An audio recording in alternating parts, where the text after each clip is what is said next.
Eternal Secret King Season 72. Bab 711, Kota Fenomena Segudang. Tentu saja, ada banyak indikasi yang menunjukkan bahwa bahkan dengan garis keturunan ras dewa dalam dirinya, latar belakang Nian Qi mungkin lebih rumit. Secara alami ada alasan mengapa 9 ras primordial memerintah lebih dari 10.000 ras di era primordial.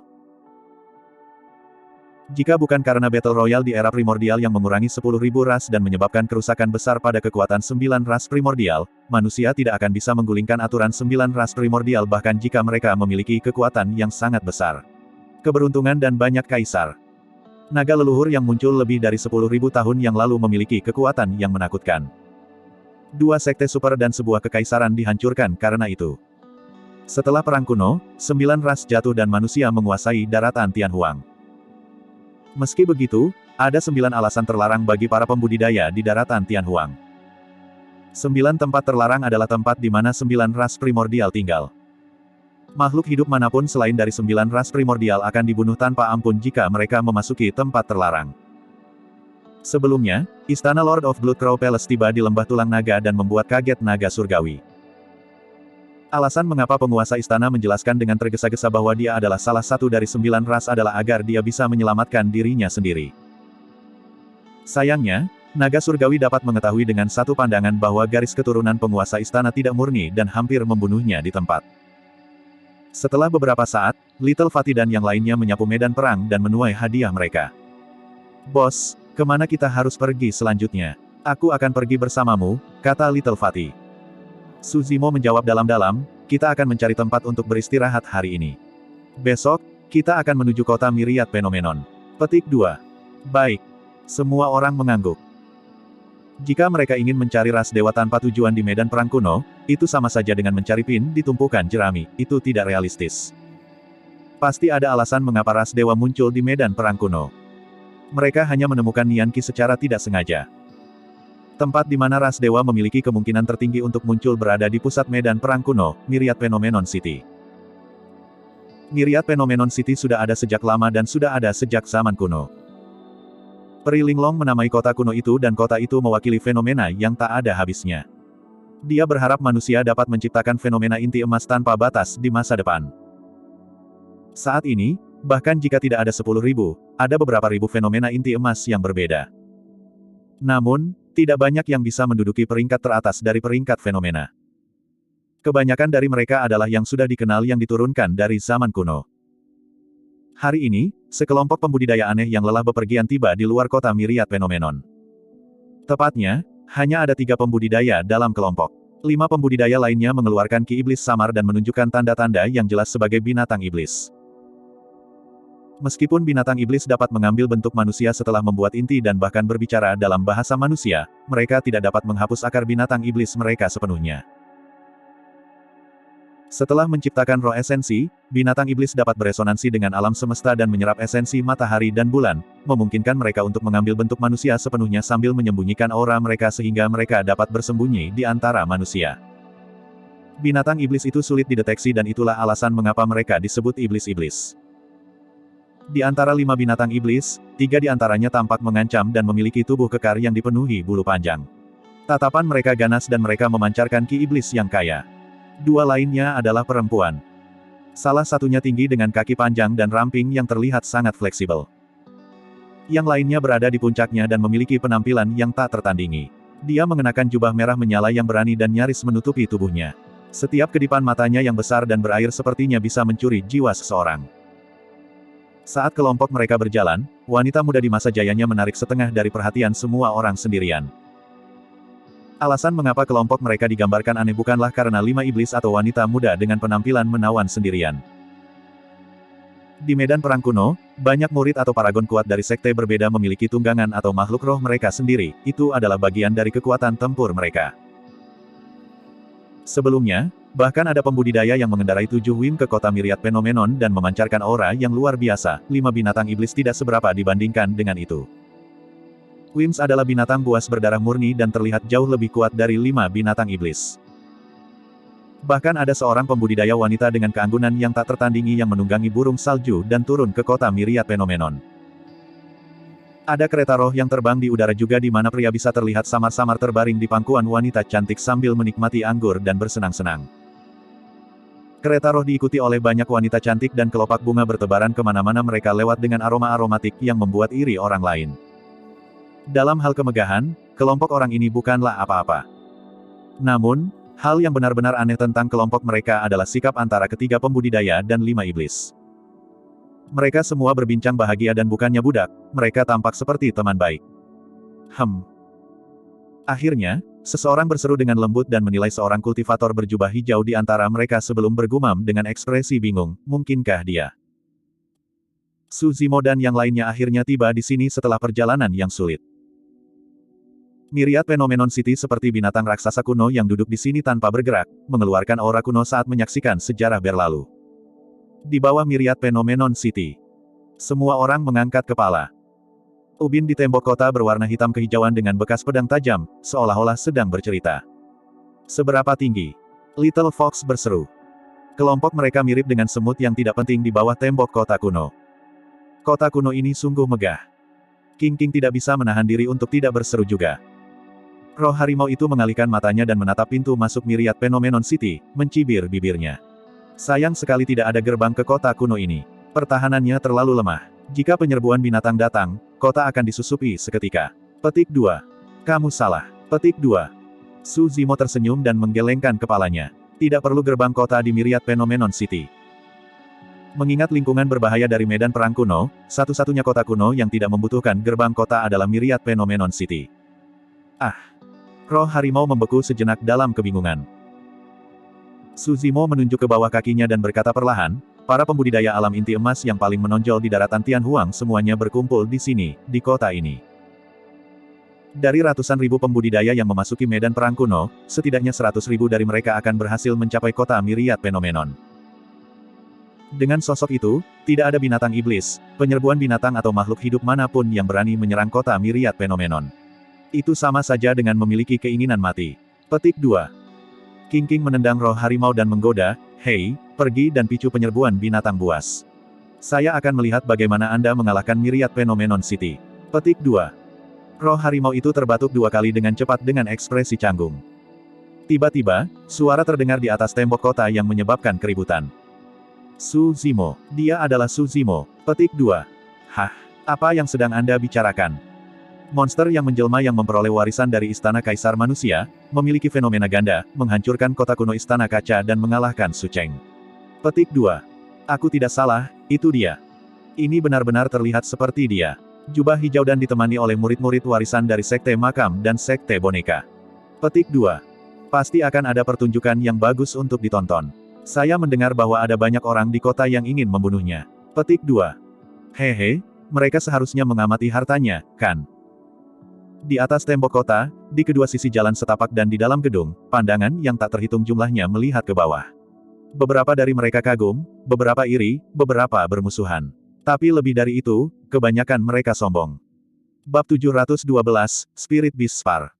Siapa yang tidak tahu tentang Su Zimo? Di medan perang kuno, mungkin tidak banyak yang pernah melihat Su Zimo secara langsung sebelumnya. Namun, hampir tidak ada orang yang belum pernah mendengar tentang dia sebelumnya.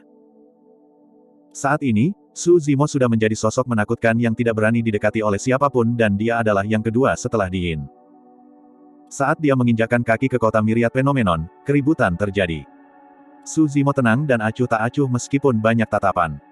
Little Fatty dan si Jian relatif bingung. Orang-orang yang bisa selamat dari bahaya yang tak ada habisnya dan melakukan perjalanan yang sulit ke Myriad Phenomenon City jauh dari kata biasa. Ada ratusan ribu pembudidaya yang memasuki medan perang kuno. Namun, hanya 100.000 atau lebih yang bisa sampai ke kota Myriad Phenomenon hidup-hidup. Tatapan dari orang-orang ini secara alami membawa tekanan besar yang tidak dapat ditahan oleh para pembudidaya biasa. King sedikit mengernyit. Secara naluriah, rubah kecil bersembunyi di belakang Su Zimo. Singa emas memiliki ekspresi muram dan mencoba yang terbaik untuk menarik kembali ki iblisnya. Tidak peduli apa, mereka adalah binatang iblis, itu wajar bagi mereka untuk merasa tidak nyaman diukur oleh begitu banyak paragon ras manusia. Roh harimau mengabaikan semua tatapan di sekitarnya dan dengan sombong masuk ke kota dengan berani. Meskipun monyet bisa merasakan permusuhan, dia tidak memiliki rasa takut atau keberatan. Sebagai gantinya, dia menggeram dan melotot ke belakang dengan ekspresi mengancam. Dia memiliki sifat bangga dan selain Suzimo yang berteman dengannya, dia tidak memiliki rasa hormat pada orang lain. Monyet iblis itu benar-benar sombong. Lupakan, lebih baik kita tidak mengacaukannya karena mungkin dibawa ke sini oleh monster yang menjelma dari Divine Phoenix Island. Mari kita lihat berapa lama lagi Suzimo bisa terus tersenyum. Dia sudah bermusuhan dengan begitu banyak orang sebelum pertarungan untuk peringkat fenomena inti emas. Pasti akan ada orang yang ingin membuat masalah untuknya. Petik 2. Kerumunan itu berdiskusi. Saat itu, sekelompok pembudidaya berjalan dan kemanapun mereka lewat, kerumunan membuat jalan untuk mereka. Suzimo sedikit mengerutkan alisnya. Ada lusinan dari mereka dalam kelompok dan mereka berasal dari 3 sekte berbeda, mengenakan pakaian berbeda dan memiliki lencana sekte yang bervariasi.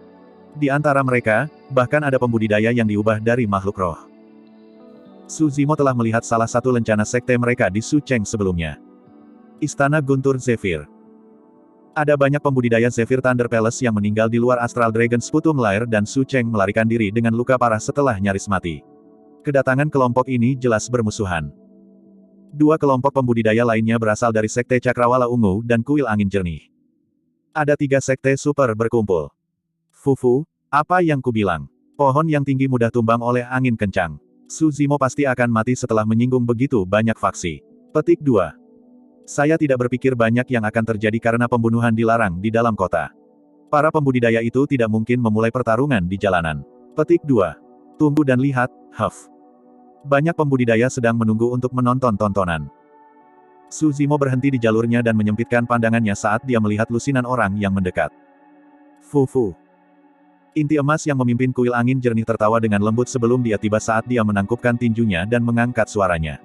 Saya Duan Qingping. Senang sekali, Dao Su, saya telah mendengar banyak tentang Anda. Petik 2. Inti emas bernama Duan Qingping memberikan senyum palsu dan kata-katanya hanyalah basa-basi. Sekte Cakrawala Ungu pemimpin inti emas mengukur Suzimo dari ujung kepala sampai ujung kaki sebelum mengangguk tanpa ekspresi. Saya Wu Feng. Mereka berdua.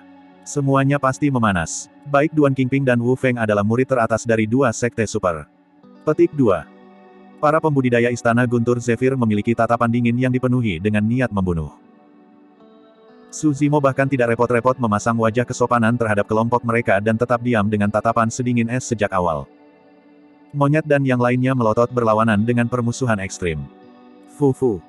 Duan Qingping terkekeh dan melambaikannya dengan lembut. Rekan Taois, tidak perlu gugup. Berkelahi atau membunuh dilarang di kota selain dari Myriad Phenomenon Hall. Kenapa kalian begitu tegang? Tenang. Santai. Petik 2. Suzimo tetap diam. Dia yakin bahwa pembunuhan dilarang di kota.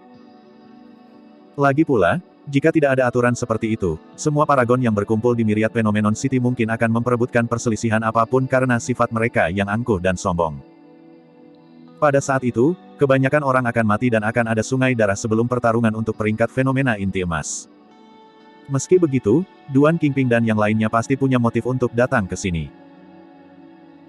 Duan Qingping mempertahankan senyumnya dan menyapu pandangannya pada monyet, roh harimau dan semua orang sebelum melanjutkan, namun, tidak ada batasan tentang membunuh binatang iblis di kota. Suzimo mengangkat alisnya dan wajahnya dipenuhi dengan niat membunuh. Kelompok orang ini ada di sini karena mereka ingin mendekati monyet dan yang lainnya. Mereka sudah bersumpah. Tak satu pun dari mereka adalah makhluk roh siapapun. Bagi Suzimo, monyet dan yang lainnya seperti kerabatnya. Siapapun yang memiliki desain pada kerabatnya harus mati. Duan Qingping terkekeh lagi setelah merasakan niat membunuh Suzimo. Rekan Taois Su, jangan marah. Sebagai kultivator, secara alami tidak mungkin kami akan meletakkan tangan kami pada makhluk roh Anda.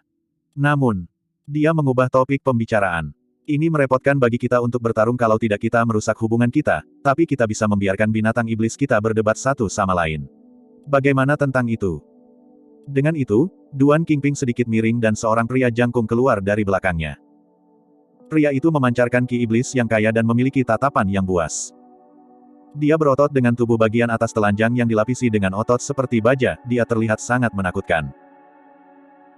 Duan Qingping berkomentar dengan santai, ini adalah makhluk roh yang menetas dari telur binatang roh yang saya temukan dengan mengembara ke dalam gua secara tidak sengaja di masa lalu. Tidak ada yang istimewa. Seorang wanita cantik dari Sekte Cakrawala Ungu di samping berjalan ke depan. Dia memiliki tubuh yang panjang dan ramping yang melengkung di tempat yang tepat dengan menawan. Wu Feng menunjuk wanita itu. Ini adalah makhluk roh yang dipelihara olehku. Dia adalah binatang iblis dari ras ular dan juga sangat biasa. Binatang roh Anda dapat memilih salah satu dari mereka sebagai lawan untuk spar. Su Zimo mencibir dalam hati. Baik monyet maupun harimau roh bukanlah makhluk roh yang dipelihara olehnya. Karena itu, spar seperti ini secara alami sangat menghiburnya. Tepat saat Su Zimo akan menurun, telapak tangan berbulu muncul di bahunya. Monyet menonjol dan mengusap telapak tangannya sambil menyeringai. Lagi pula aku sudah merasa gatal, aku akan melawan mereka. Sejak monyet membuat keputusan, Su Zimo tidak menghentikan mantan. Ekspresi kegembiraan melintas di kedalaman mata Duan Qingping dan Wu Feng. Duan Qingping bertanya sambil tersenyum, sesama Taois, manakah dari dua binatang buas ini yang ingin kamu tantang? Petu, ada apa dengan repotnya? Biarkan keduanya bersatu. Petik 2. Monyet meludah dengan jijik dan berteriak. Kamu punya keinginan mati. Ekspresi pria perkasa itu menjadi gelap seketika dan ki iblis yang mengelilinginya semakin tebal. Wehu. Wanita ular itu benar-benar geli tapi matanya lebih dingin dari apapun saat dia berkata dengan dingin, Demon monyet, jangan menyesali ini. Bab 713, Dua Binatang Ganas Besar. Seolah-olah dia takut Su Zimo akan menyesali sesuatu, Duan Qingping buru-buru berkata, karena itu masalahnya, kami akan membiarkan mereka berdebat. Meskipun dia mengatakan itu adalah tombak, semua orang tahu bahwa setelah makhluk roh di kedua sisi mulai bertarung, darah akan tumpah dan tidak ada belas kasihan yang akan ditunjukkan. Duan Qingping dan Wu Feng saling pandang, keduanya bisa melihat kegembiraan di wajah satu sama lain.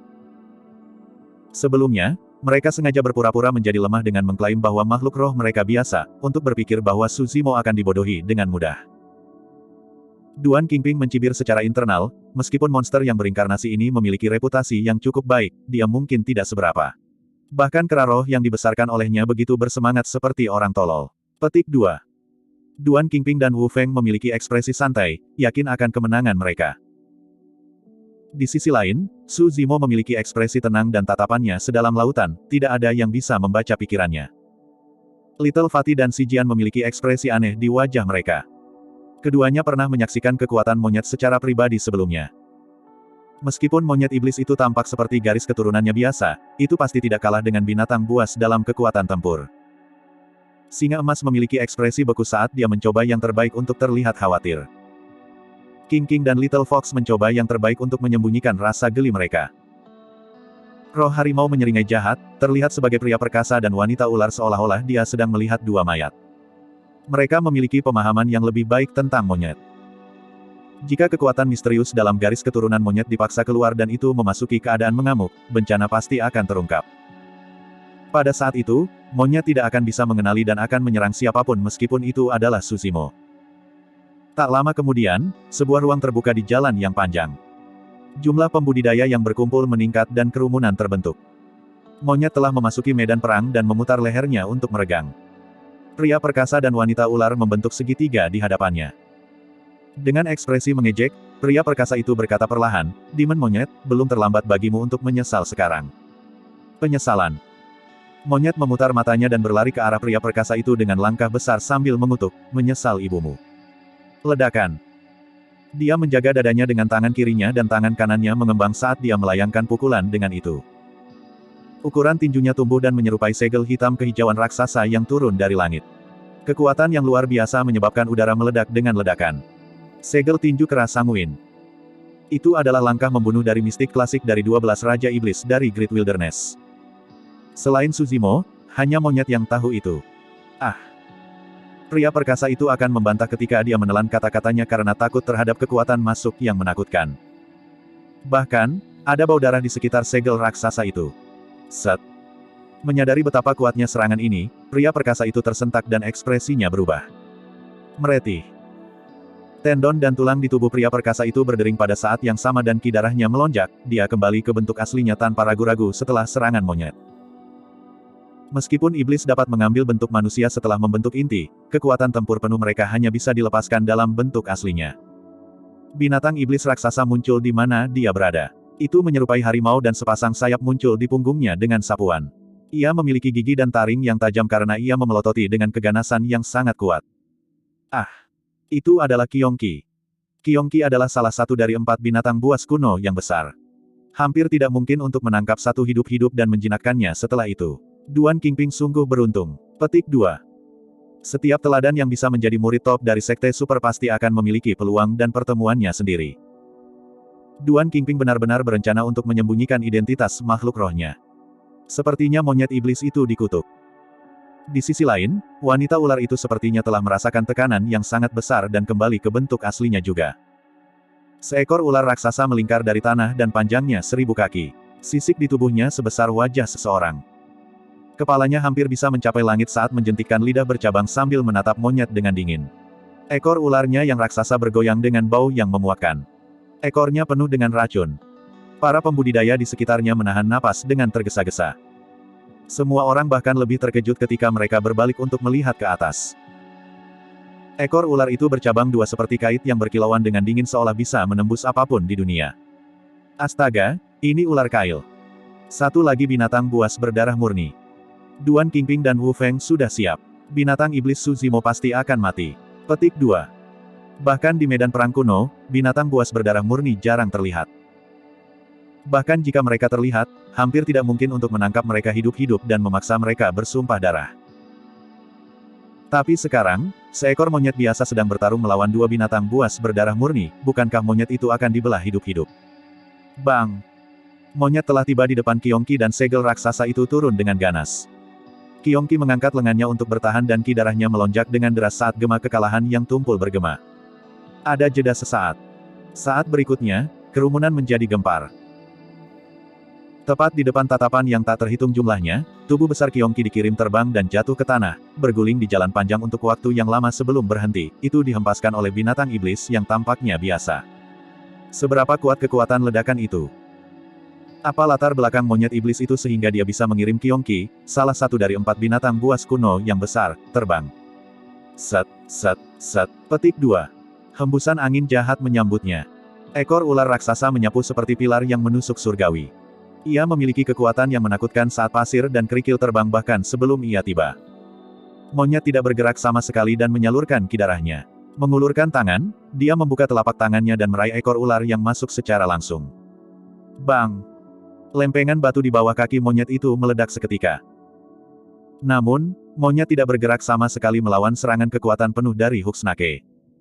Kilatan dingin melintas di mata Huxnake. Sapuan ekornya hanyalah gerakan pertamanya. Gerakan membunuhnya yang sebenarnya datang dari kail ularnya setelah itu.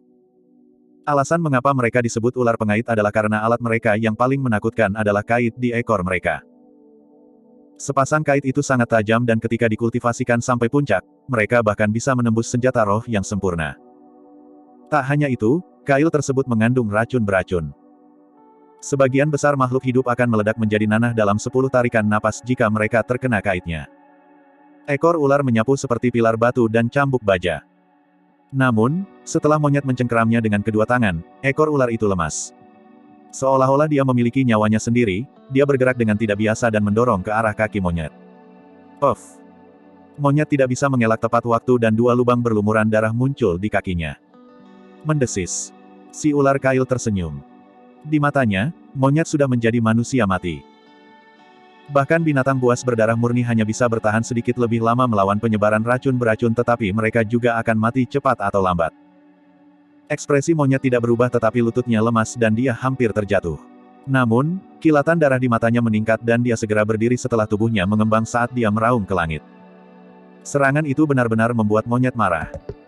Bab 714, betapa pahitnya, ini menyebalkan. Inti dalam di dada monyet beredar secara fanatik dan ki darahnya melonjak. Seketika, dia kembali ke bentuk aslinya dengan tubuh yang membesar dan keganasan yang sangat deras. Mengaum. Monyet memelototi dengan mata merahnya dan menjerit memekakkan telinga. Ah! Banyak pembudidaya yang menonton di sekitarnya berseru dan ekspresi mereka berubah. Beberapa pembudidaya bahkan lebih buruk dan bahkan mundur beberapa langkah dengan naluri melawan kekuatan ki iblis. Monyet meraih ekor ular kail dengan kedua tangan dan menggali dagingnya dengan 10 jari yang kuat. Saat dia mengerahkan kekuatan di lengannya, ototnya membengkak dan tampak seperti batu. Es-ses. The Huxnake mendesis ke udara dalam kekacauan. Dengan kekuatan yang saleh, monyet mengangkat ular raksasa itu dari ekornya dan mengayunkannya di udara dengan busur besar sebelum membantingnya ke tanah dengan keras. Ada teriakan dan kerumunan sudah bubar. Para pembudidaya di kota sangat waspada dan telah mundur saat mereka merasakan ada sesuatu yang salah. Ledakan. Disertai dengan ledakan yang memekakkan telinga, tubuh Huksnake menghantam tanah dengan keras dan menciptakan celah sepanjang ribuan kaki. Pasir dan kerikil terbang kemana-mana bersama dengan daging dan darah. Semua pembudidaya yang menonton di sekitarnya meringis dengan kejutan luar biasa di mata mereka. Itu terlalu kejam. Jika mereka dalam posisi Huksnake, mereka akan hancur menjadi lumpur oleh serangan itu. The Huksnake kejang di tanah saat dia mengeluarkan suara gagap, tragis dengan luka di sekujur tubuhnya. Meskipun dia adalah binatang buas berdarah murni, dia tidak bisa menahan serangan menakutkan monyet. Dia benar-benar tidak mengira monyet akan menjadi lebih menakutkan dan menghasilkan kekuatan yang mengejutkan setelah dia diserang oleh racunnya. Monyet sedikit terengah-engah. Sebenarnya, racun ular kail agak mematikan dan sudah memasuki tubuhnya. Namun, racun itu memicu kekuatan misterius di garis keturunannya dan dua kekuatan yang berbeda itu saling memakan. Tidak ada pihak yang bisa mengalahkan yang lain dalam waktu singkat dan kebuntuan itu adalah alasan mengapa dia tidak jatuh. Bahkan Duan Qingping yang licik tidak bisa lagi tersenyum. Ekspresi Wu Feng bahkan lebih gelap. Di sisi lain, Qiongqi dikirim terbang jauh oleh pukulan monyet. Tulangnya hampir patah saat berjuang untuk berdiri. Swoosh! Qiongqi melebarkan sayapnya dan turun dari langit, menerjang ke arah monyet dengan ganas. Dentang, dentang. Itu mengulurkan tangan dengan cakar yang sangat tajam yang berkilauan dingin ke arah kepala monyet. Pada saat yang sama, Qiongqi mengangkat kepalanya dan membuka mulutnya untuk menunjukkan taring yang lebih tajam dari yang lain untuk mengunyah leher monyet. Monyet akan dikutuk tidak peduli apakah dia dicakar atau digigit oleh Qiongqi. Berdiri tak bergerak di tempat, monyet mengangkat kepalanya dan menatap dengan mata merah. Dia tidak menghindar atau menghindari dan tiba-tiba melakukan serangan balik dengan ganas. Retak, retak, retak. Monyet mengulurkan kedua tangannya. Suara tulang retak dan tendon berkedut terdengar keras dari lengan berototnya. Tepat di depan tatapan yang tak terhitung jumlahnya, urat kedua lengan terentang dan daging mereka dipenuhi dengan darah, membesar lebih dari 3 kaki secara instan. Meskipun Qiongqi memiliki inisiatif, perubahan mendadak menyebabkannya berada dalam posisi pasif. Sebelum taringnya bisa mencapai monyet, lengan monyet sudah terulur dekat dengannya. Qiongqi mengubah taktik pada menit terakhir dan meraih lengan monyet dengan telapak tangannya sambil menggigit ke arah telapak tangan yang mendekat. Bang! Monyet berhasil meraih rahang Qiongqi sebelum yang terakhir bisa menggigit. Ledakan. Mata merah darah monyet bersinar terang saat dia melolong marah, menarik Qiongqi dari udara dan membantingnya ke tanah dengan keras. Hantaman itu menyebabkan kepala Qiongqi berputar dan rasanya seperti tulangnya akan patah. Kulitnya telah terkelupas dan hampir pingsan karena kesakitan. Situasinya tidak jauh lebih baik dari Huksnake. Sebelum bisa bereaksi, sebuah kaki menginjak tubuh bagian bawahnya dengan kekuatan yang menggelegar. Suara tulang retak bisa didengar. Grawr. Qiongqi menjerit kesakitan. Monyet menginjak tubuh bagian bawah Qiongqi dengan satu kaki sambil meraih rahang atas dan bawahnya dengan kedua lengan. Dia memiliki tatapan liar saat dia menghantamkannya ke lututnya sendiri. Jepret. Jeritan tragis itu berhenti. Rahang atas dan bawah Qiongqi dicabik oleh monyet dan otaknya dihancurkan menjadi lumpur, tidak mungkin mati lagi. Para pembudidaya yang menonton tercengang. Ini adalah hasil yang tidak diharapkan siapapun. Qiongqi adalah salah satu dari 4 binatang buas kuno yang besar. Bahkan di zaman kuno, ia mendominasi hutan dan merupakan binatang iblis unggul, siapa sangka ia akan dibunuh oleh monyet iblis yang tampaknya biasa. Su Zimo tidak terkejut dan memiliki ekspresi tenang. Selain dia dan Night Spirit, monyet memiliki kekuatan tempur yang paling menakutkan di antara ketujuh dari mereka bersaudara. Meskipun dua binatang buas berdarah murni memiliki latar belakang yang kuat, mereka bukan tandingan monyet. Saat memikirkan Night Spirit, bayangan hitam yang menyerupai hantu yang dilapisi dengan sisik dingin dan memiliki ekor yang tajam melintas di benak Su Zimo. Night Spirit adalah pembunuh alami. Setiap kali dia menyerang, Su Zimo akan selalu terkesima. Pembunuhannya bersih tanpa tindakan yang tidak perlu. Jika Night Spirit yang melawan ini, dua binatang buas berdarah murni itu akan menjadi bangkai dalam beberapa gerakan. Ekspresi Duan Qingping menjadi gelap tetapi kembali normal dalam beberapa saat. Awalnya, mereka ingin membunuh makhluk roh Su Zimo dengan spar ini dan dengan mudah mengganggu yang terakhir. Selama Su Zimo gelisah dan diserang di dalam Myriad Phenomenon City, Nascent Souls yang mendukung mereka akan memiliki alasan yang cukup untuk menyerang dan membunuh Su Zimo di jalanan. Namun, mereka salah perhitungan. Wanita ular, kembali. Wu Feng berteriak tergesa-gesa ketika dia menyadari bahwa pertempuran sudah kalah, dia tidak ingin makhluk rohnya berakhir dalam keadaan yang sama dengan Qiongqi. The Hook Snake patuh dan disegarkan sejenak, merayap tubuhnya ke arah Wu Feng. Mencoba kabur. Monyet mencibir dan menginjak tanah. Seketika, tubuhnya berkedip dan dia berlari dengan kecepatan yang sangat cepat. Bang! Menginjak pinggang si ular kail, monyet mengerahkan kekuatan di kakinya dan hampir membelah tubuh si ular kail menjadi dua. Petik 2. Si ular kail menjerit nyaring dan memutar tubuhnya dengan liar, namun dia tidak bisa melepaskan diri dari cengkeraman monyet apapun yang dia lakukan. Sebelum Wu Feng bisa bereaksi, monyet sudah mencondongkan tubuh ke depan dan memukul tinjunya yang besar dengan terburu-buru. Bang! Bang! Bang! Dia menyerang belasan kali berturut-turut. Kepala Hook Snake hancur menjadi bubur. The Hook Snake telah jatuh. Separuh tubuh ular babak belur yang tetap berkedut tanpa disadari. Haha. Monyet menyeringai dan mengiris tubuh ular itu, mengambil empedu hijau berlendir. Dia mengangkat kepalanya dan menelannya saat dia memukul bibirnya. Bertengkar. Dia meludah dan mencibir bibirnya. Betapa pahitnya, ini menyebalkan. Para pembudidaya di sekitarnya tidak bisa berkata-kata. Empedu ular kail adalah bagian paling berharga dari tubuhnya dan bahkan lebih berharga daripada inti dalamnya. Setelah dikonsumsi, pembudidaya mendapatkan kekebalan terhadap sebagian besar racun dan bahkan dapat menghilangkan racun dari ular kail itu sendiri. Setetes jus dari kantung empedu ular kail sudah cukup untuk membuat penawar kelas superior. Tidak disangka monyet iblis ini tidak akan puas setelah menghabiskan seluruh kantung empedu dan itu bahkan penuh dengan penghinaan. Bab 715, Lembah Snowdrift. Binatang terkutuk, beraninya kamu. Wu Feng akhirnya tersadar dari pingsannya dan ekspresinya sangat suram. Dia memelototi monyet dengan niat membunuh yang dalam dan melepaskan energi roh inti emasnya sambil memanggil pedang terbang. Tatapan Su Zimo menjadi dingin. Selama Wu Feng berani bergerak, dia akan menyerang dan menghancurkan pria ini sampai mati dengan telapak tangannya. Aura Wu Feng baru saja melonjak saat dia bergidik. Tangan Su Zimo ternoda dengan darah dari banyak paragon, satu tatapan darinya membawa aura sombong dan penindasan yang menakutkan. KKU. Duan Qingping adalah orang pertama yang bereaksi saat dia memegang lengan Wu Feng dan menggelengkan kepalanya dengan lembut. Niat membunuh di mata Wu Feng menghilang. Dia menarik napas dalam-dalam sebelum menenangkan diri dan menarik kembali pedang terbangnya. Monyet melirik mereka berdua dari sudut matanya sebelum mendengus dan kembali ke sisi Su Zimo. Ini hampir merupakan kemenangan yang sempurna baginya. Meskipun dia terluka juga, itu adalah luka luar dan tulang serta tendonnya tidak terpengaruh. Setelah dia menelan empedu ular, ancaman terbesar baginya, racun ular Hook, sudah dihilangkan. Duan Qingping menangkupkan tinjunya dari jauh dan berkata sambil tersenyum, rekan Taois Su, untuk berpikir bahwa kamu tidak hanya kuat, bahkan makhluk rohmu juga sangat menakutkan. Saya terkesan. Su Zimo mengerutkan kening. Fakta bahwa Duan Qingping bisa tersenyum meskipun mengalami kerugian besar berarti dia sedang merencanakan sesuatu yang jauh lebih besar. Duan Qingping tersenyum. Rekan Taois Su, alasan mengapa kami di sini sebenarnya adalah untuk mengundangmu ke perjamuan. Ini dia. Jantung Su Zimo berdegup kencang. Ini mungkin motif mereka yang sebenarnya. Duan Qingping melanjutkan, para tetua dari 3 sekte abadi kami telah mendengar reputasi Anda untuk waktu yang lama juga.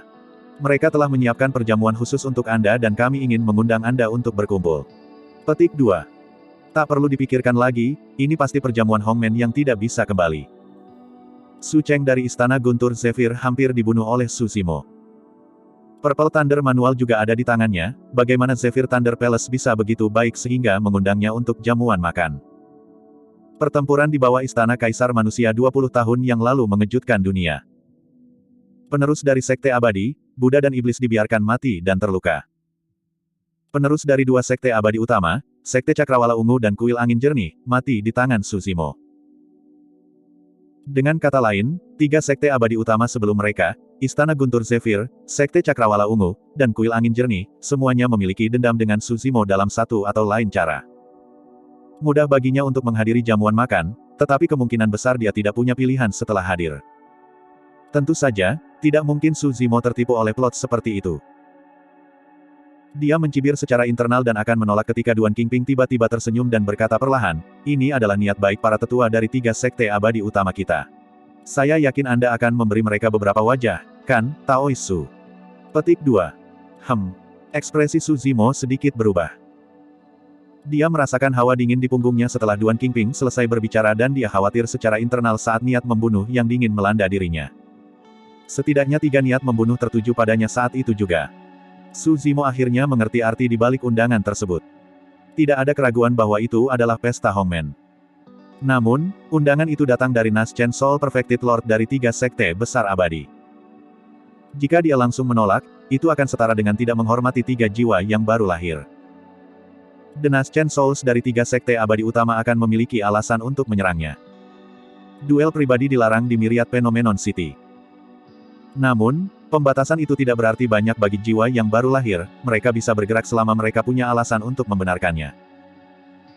Ada banyak segel di Myriad Phenomenon City yang dapat mencegah deteksi dari dunia luar dan itu seperti dimensi kantongnya sendiri. Biarpun Nas Chen Souls menyerang dengan kekuatan penuh, mereka tidak akan menyebabkan air mata dimensional. The Nas Chen Souls in Myriad Phenomenon City bukanlah sealer di tahun-tahun senja mereka. Ini juga bukan jiwa baru lahir biasa. Mereka adalah penguasa sempurna dari berbagai sekte super dan berasal dari sekte abadi. Ini adalah orang-orang dengan kartu truf yang tak terhitung jumlahnya dan sarana menakutkan yang tersedia bagi mereka.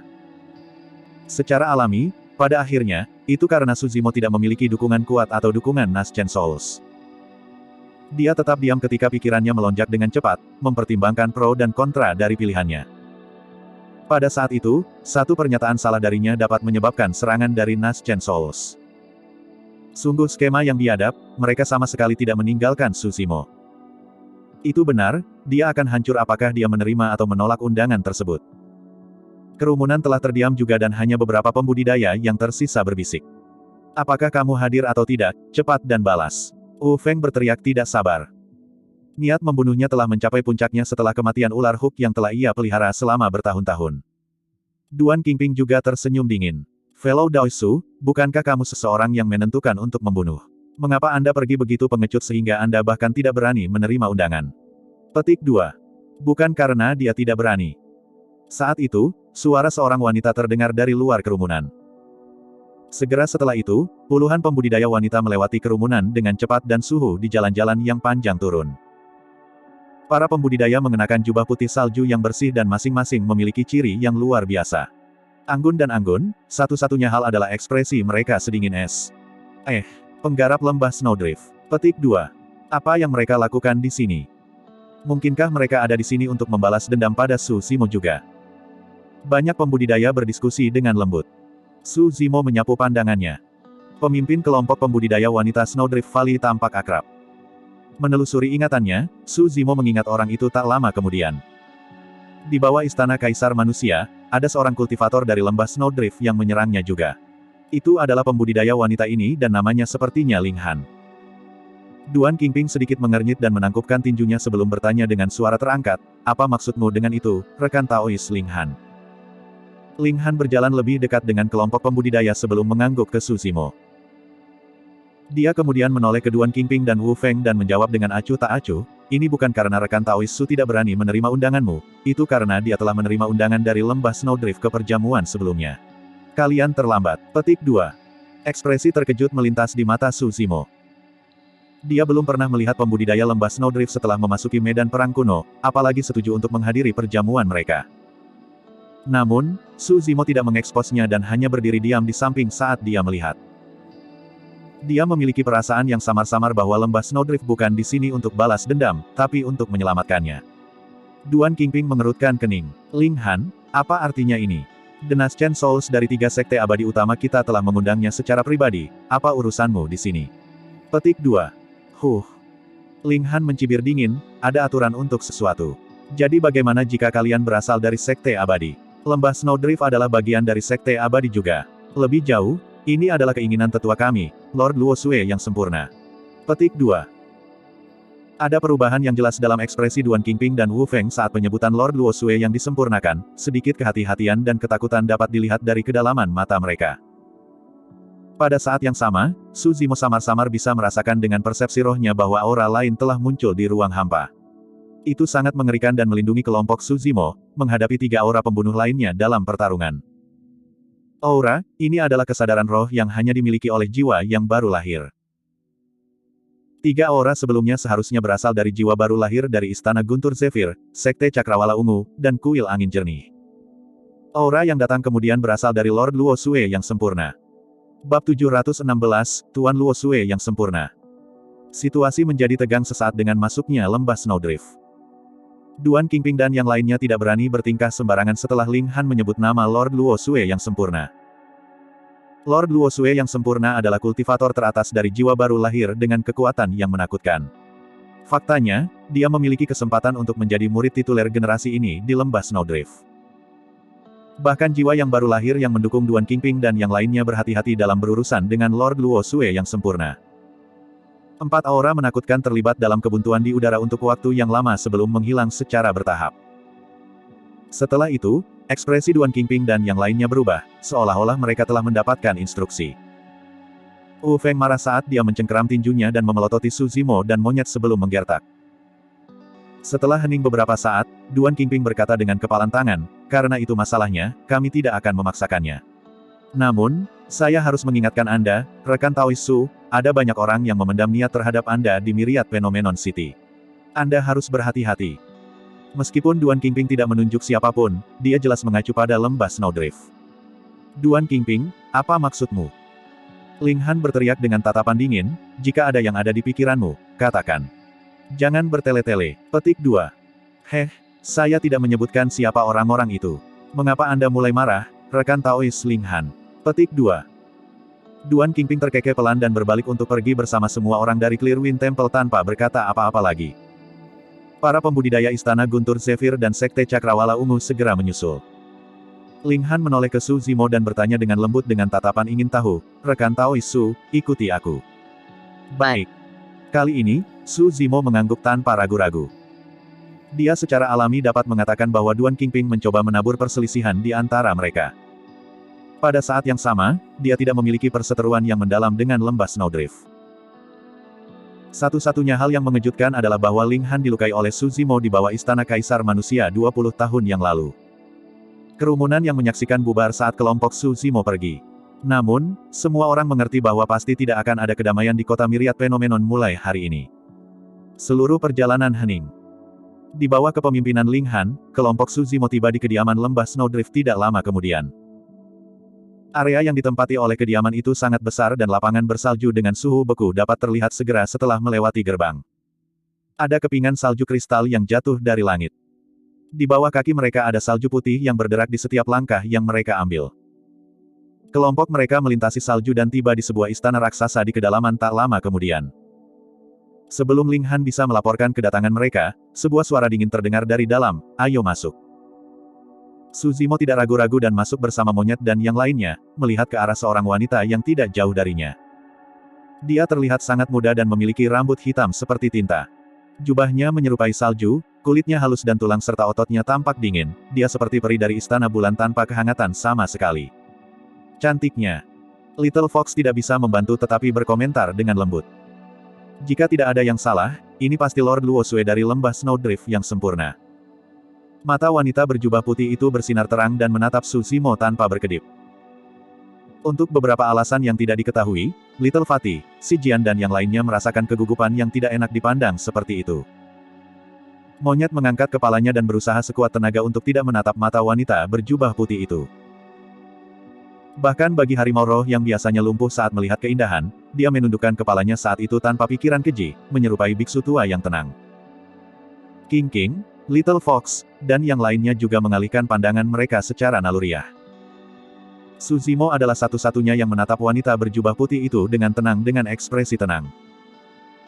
Sesaat kemudian, wanita berjubah putih itu mengangguk dan melihat ke belakang saat tanda kekaguman yang tak terbayangkan melintas di matanya. Saya Luo Xue. Semuanya, duduklah, tidak perlu merasa tegang. Petik 2. Pada saat itu, Little Fatty dan yang lainnya akhirnya menghela nafas lega. Tanpa sadar, punggung mereka bersimbah keringat dingin. Kursi di bawah Perfected Lord Luo Xue dipahat dari balok es raksasa dan transparan dengan hawa dingin yang dingin. Namun, dia duduk di atasnya seolah-olah dia tidak bisa merasakan dinginnya sama sekali. Su Zimo berkata sambil menangkupkan tinju, "Saya Su Zimo. Terima kasih atas bantuan Anda sebelumnya, Lord Luo Xue yang sempurna." Bangsawan Luo Xue yang sempurna malah bertanya dengan senyum palsu, dan kamu tidak takut kalau aku menyembunyikan niat buruk? Awalnya, saya ragu tentang itu. Su Zimo tersenyum. Namun, aku tidak lagi khawatir saat melihatmu. Aku tahu kamu pasti tidak akan melakukan itu. Petik 2. Kenapa begitu? Lord Luo Xue yang sempurna mencondongkan tubuh ke depan sedikit dan bertanya. Su Zimo menjawab, naluri. Lord Luo Xue yang sempurna memberikan senyuman sebagai bentuk pengakuan diam. Meskipun perkelahian pribadi dilarang di kota Myriad Phenomenon, ini adalah wilayah lembah Snowdrift dan aku memiliki kendali penuh atas hidupmu. Jika aku membunuhmu di sini, tidak ada yang bisa menghentikanku. Bangsawan Luo Xue yang sempurna berkata, kamu benar-benar punya nyali untuk mengikutinya ke sini tanpa memastikan apapun. Dengan kata-katanya, Lord Luo Xue yang sempurna memberitahu Su Zimo bahwa itu adalah rencana dari 3 sekte utama, Istana Guntur Zephyr, Sekte Cakrawala Ungu, dan Kuil Angin Jernih. Su Zimo merenung sejenak sebelum berbicara, 20 tahun yang lalu. Tidak ada yang terjadi 20 tahun lalu. Seolah dia bisa membaca pikiran Su Zimo, bangsawan Luo Xue yang sempurna melambaikannya dengan santai dan menyela. Sekte Abadi, Buddha, dan Iblis terlibat dalam pertarungan di bawah Istana Kaisar Manusia. Meskipun semuanya mengaku sebagai paragon, mereka melawan Anda bersama. Terlepas dari kenyataan bahwa Ling Han selamat, bahkan jika dia telah meninggal, dia tidak bisa menyalahkan siapapun atas kurangnya keterampilannya. Petik 2. Kata-kata Lord Luo Xue yang sempurna memiliki kemurahan hati sejati seseorang dari Sekte Abadi. Apakah Anda ingin menebak mengapa saya membantu Anda? Dia mengganti topik dan menatap Su Zimo, bertanya dengan senyum palsu. Su Zimo merenung sejenak sebelum berkata dengan sikap menyelidik, Istana Kaca. Tidak dapat dihindari bagi Sekte Super di Tianhuang Daratan untuk menyimpan dendam satu sama lain. Pertentangan terbesar adalah antara Yang Abadi dan Iblis. Namun, bahkan di antara 9 Sekte Abadi, mereka juga tidak selalu akrab. Glass Palace dan Snowdrift Valley memiliki perseteruan yang mendalam satu sama lain. Su Zimo menyatakan perang melawan Glass Palace dan memusnahkan faksi mereka di medan perang kuno segera setelah dia masuk. Wajar jika Snowdrift Valley akan merasa lebih dekat dengan Su Zimo karena itu. Itulah salah satu alasannya. Alasan lainnya adalah karena secara pribadi aku juga penasaran dan ingin melihatmu. Lord Luo Xue yang sempurna memandang Su Zimo. Aku ingin melihat bagaimana monster terkuat yang berinkarnasi dalam sejarah yang mengalahkan paragon dari 3 faksi di bawah Istana Kaisar Manusia terlihat. Saya ingin melihat apakah pria pemberani dan pemberani yang berani berperang melawan Glass Palace memiliki 3 kepala dan 6 lengan. Petik 2. Su Zimo tersenyum. Aku sudah mengecewakanmu. Saya terlihat sangat biasa, apalagi memiliki 3 kepala dan 6 lengan. Petik 2. Kamu tidak mengecewakanku, kamu baik. Tuan Luo Xue yang sempurna tersenyum juga. Little Fatty mengalihkan mata manik-maniknya dan berhenti sejenak di wajah Lord Luo Xue yang sempurna sebelum melihat Su Zimo dengan ekspresi aneh. Monyet dan yang lainnya kasar dan tidak merasakan apapun. Namun, rubah kecil memiliki ekspresi gugup dan mencengkeram cakarnya secara naluriah. Ada sedikit permusuhan dalam cara dia memandang Lord Luo Xue yang sempurna, seolah-olah sesuatu yang disayanginya akan direnggut. Bab 717, Prasasti Fenomena Kuno. Lord Luo Xue yang sempurna hanya tersenyum acuh tak acuh setelah merasakan permusuhan rubah kecil saat dia bertanya, seberapa banyak yang kalian ketahui tentang pertarungan untuk peringkat fenomena? Su Zimo menggelengkan kepalanya. Bangsawan Luo Xue yang sempurna berkata, sebenarnya, pertarungan untuk peringkat fenomena tidak separah yang kalian bayangkan. Hah? Ekspresi terkejut melintas di mata Su Zimo. Dia yakin pertumpahan darah tak terhindarkan karena 100.000 paragon berkumpul di Myriad Phenomenon City untuk 108 posisi. Tapi sekarang, sepertinya bukan itu masalahnya. Ikuti aku. Lord Luo Xue yang sempurna melayang ke udara dengan satu gerakan dan terbang ke atas istana raksasa. Semua orang mengikuti segera setelahnya. Tak lama kemudian, Su Zimo dan yang lainnya tiba di puncak istana dan hampir bisa melihat seluruh kota Myriad Phenomenon.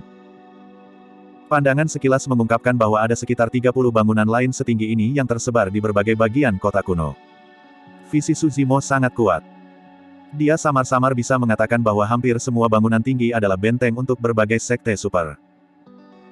Tentu saja, dari dataran tinggi, tempat paling menonjol di kota Myriad Phenomenon adalah puncak gunung yang menjulang tinggi ke awan. Puncak gunung bahkan telah melampaui tembok kota Myriad Phenomenon City dan tersembunyi di awan. Bangsawan Luo Xue yang sempurna memandangi gunung itu dan berkata perlahan, kamu juga bisa melihatnya, gunung itu disebut puncak fenomena segudang. Tingginya 108.000 kaki dan memiliki 108 tangga batu. Pertarungan untuk peringkat fenomena dapat dibagi menjadi dua bagian berbeda. Bagian pertama adalah pertarungan eliminasi yang terjadi di Myriad Phenomenon Peak. Petik 2. Pertempuran eliminasi. Su Zimo bertanya. Meskipun ada lebih dari 100.000 paragon di kota, setelah pertempuran eliminasi, hanya 108 yang tersisa. Lord Luo Sue yang sempurna menjelaskan, aturan eliminasi itu sederhana, yang harus Anda lakukan hanyalah mendaki puncak fenomena segudang. Semakin tinggi Anda naik, semakin tinggi peringkat akhirnya di peringkat fenomena. 108 pembudidaya yang naik terjauh akan menjadi kandidat baru untuk peringkat fenomena generasi. Petik 2. Su Zimo sedikit mengernyit dan semua orang tampak bingung juga. Little Fatty berkedip dan bertanya, itu saja. Apa yang spesial dari Myriad Phenomenon Peak? Apakah ada bahaya di atas sana? Petik 2. Tidak. Tuan Luo Sue yang sempurna menggelengkan kepalanya. Pertarungan dilarang di Myriad Phenomenon Peak. Meskipun mendaki sepertinya tugas yang sederhana, kebanyakan kultivator akan tersingkir. Petik 2. Ada sebuah prasasti yang didirikan di puncak-puncak fenomena segudang. Itu adalah prasasti fenomena kuno yang terkenal yang ditempatkan secara pribadi oleh Peri Linglong di puncak-puncak di masa lalu. Petik 2. Su Zimo menyipitkan matanya. Memang, ada prasasti raksasa di puncak Myriad Phenomenon Peak yang mengeluarkan aura kuno. Ada begitu banyak nama di prasasti itu. Su Zimo bergumam pelan. Bangsawan Luo Sue yang sempurna menoleh dan bertanya dengan sedikit tidak percaya, penglihatanmu begitu kuat sehingga kamu bisa mengatakan bahwa ada kata-kata yang tertulis di prasasti itu. Bahkan dia tidak bisa melihat apa yang ada di prasasti itu mengingat jarak sejauh itu. Namun, fakta bahwa penglihatan Su Zimo telah mencapai tingkat seperti itu sementara dia hanyalah inti emas adalah sesuatu yang menakutkan. Sebenarnya, alasannya adalah karena mata iluminasi yang telah dikembangkan Su Zimo. Su Zimo menatap sejenak dan merasakan matanya menusuk kesakitan. Segera, dia menarik kembali pandangannya. Ada banyak kata di prasasti itu dengan tulisan tangan yang bervariasi. Mereka tidak ditulis oleh satu orang. Tapi, saya tidak bisa melihat persis apa yang tertulis, kata Su Zimo. Tuan Luo Sue yang sempurna mengangguk. Benar, prasasti fenomena kuno memiliki nama-nama dari banyak ahli tertulis di atasnya, termasuk para kaisar kuno. Semuanya ditulis oleh mereka secara pribadi. Petik 2. Hanya mereka yang dapat mendaki puncak Myriad Phenomenon Peak yang berhak untuk meninggalkan nama mereka di atasnya.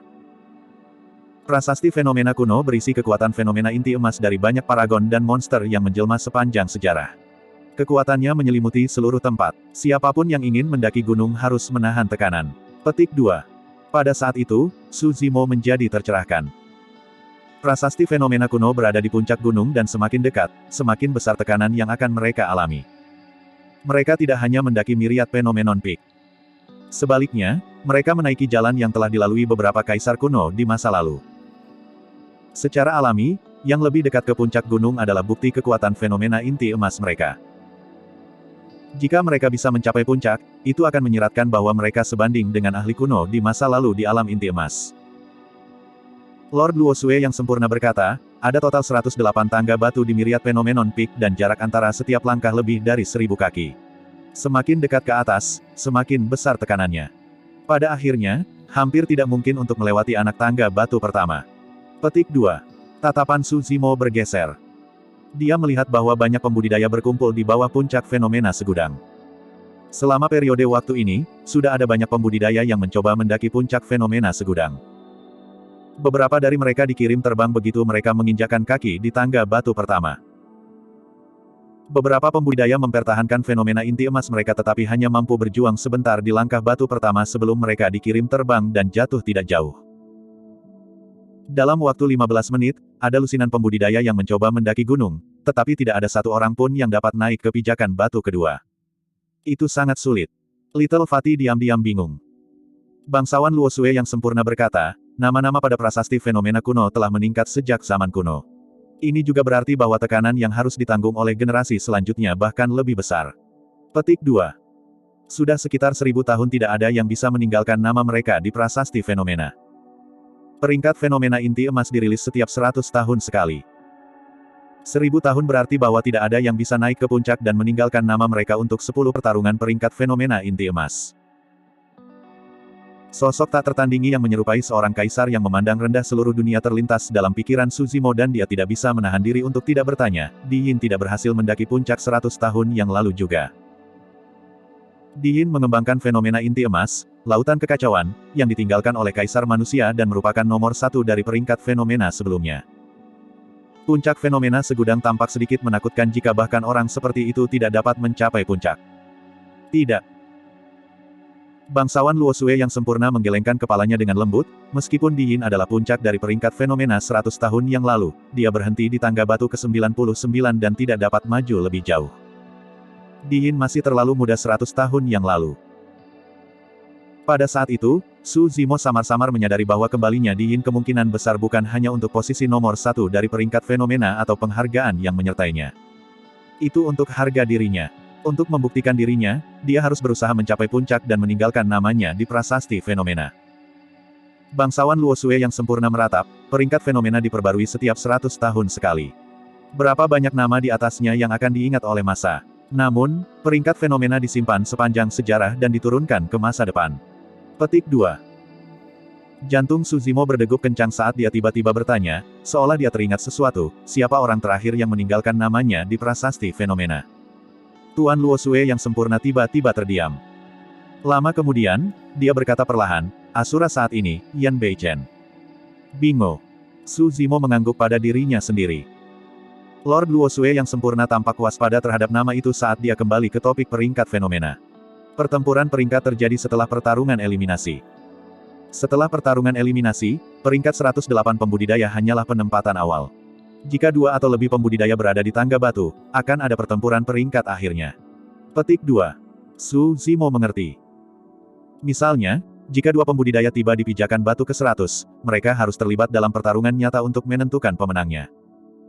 Bab 718, Teman Lama. Tujuan akhir dari peringkat fenomena inti emas adalah untuk mengumpulkan monster yang menjelma di dunia. Itulah alasan mengapa tidak ada situasi pertarungan massal sampai mati. Petik 2. Bangsawan Luosue yang sempurna berkata, jika banyak monster yang berinkarnasi harus menderita kerugian besar demi daftar peringkat, itu akan bertentangan dengan niat asli Fairy Linglong. Su Zimo mengangguk. Cara bersaing untuk peringkat fenomena memang jauh lebih ringan dan pembunuhan yang tidak perlu akan dihindari. Bangsawan Luosue yang sempurna berkata, pertarungan untuk peringkat fenomena terjadi 3 bulan kemudian.